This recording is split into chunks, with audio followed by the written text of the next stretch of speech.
My story, Catherine Howard. I am Catherine Howard, once the Queen of England, and the fifth wife of King Henry VIII.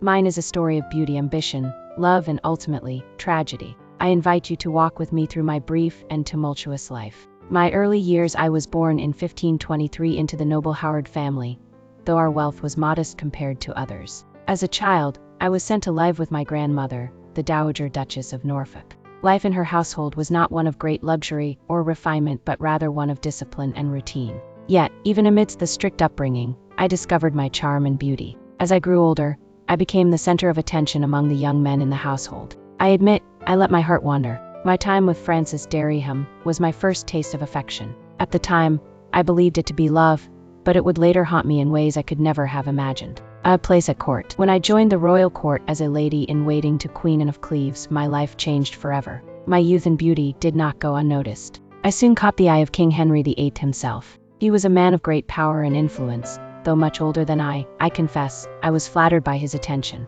His affection seemed genuine, and I believed I could bring happiness to his troubled heart.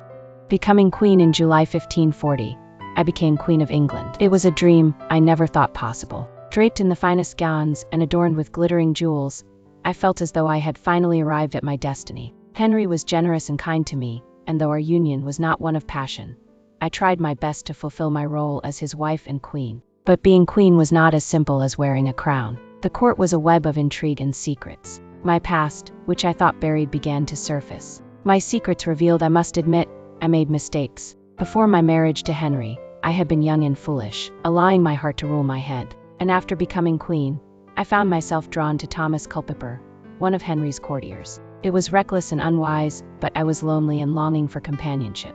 When whispers of my past and my indiscretions reached the king, my world began to crumble. I was accused of betraying his trust and dishonoring the crown. My final days. In November 1541, I was arrested and taken to the Tower of London. The walls of the tower echoed with the cries of those who had met their end before me. I knew my fate was sealed. I spent my last days reflecting on my choices and seeking forgiveness for my sins. On February 13, 1542, I walked to the scaffold, a mere 19 years old, with my head held high. I prayed for mercy and hoped my story would serve as a lesson for those who followed. My legacy. Though my life was brief, it was not without meaning. I was a young woman navigating a world that often demanded perfection and punished imperfection with brutal finality. My story is one of caution, a reminder of the fragility of power and the dangers of ambition without foresight. Remember me not as a fallen queen, but as a girl who dared to dream, who loved, and who lived, even if only for a short time. Where are my portraits? You may wonder, where are my images?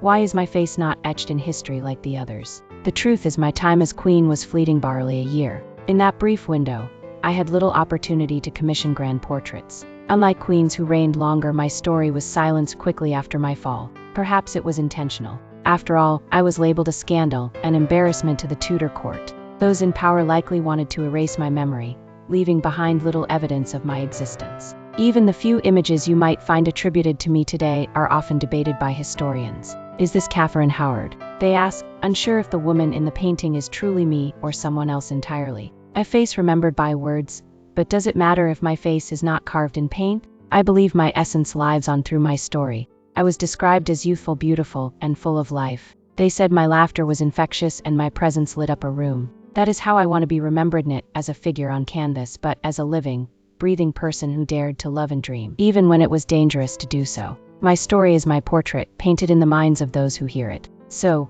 if you cannot find my face in a gallery or a book, know that my heart and soul remain in the words I leave behind.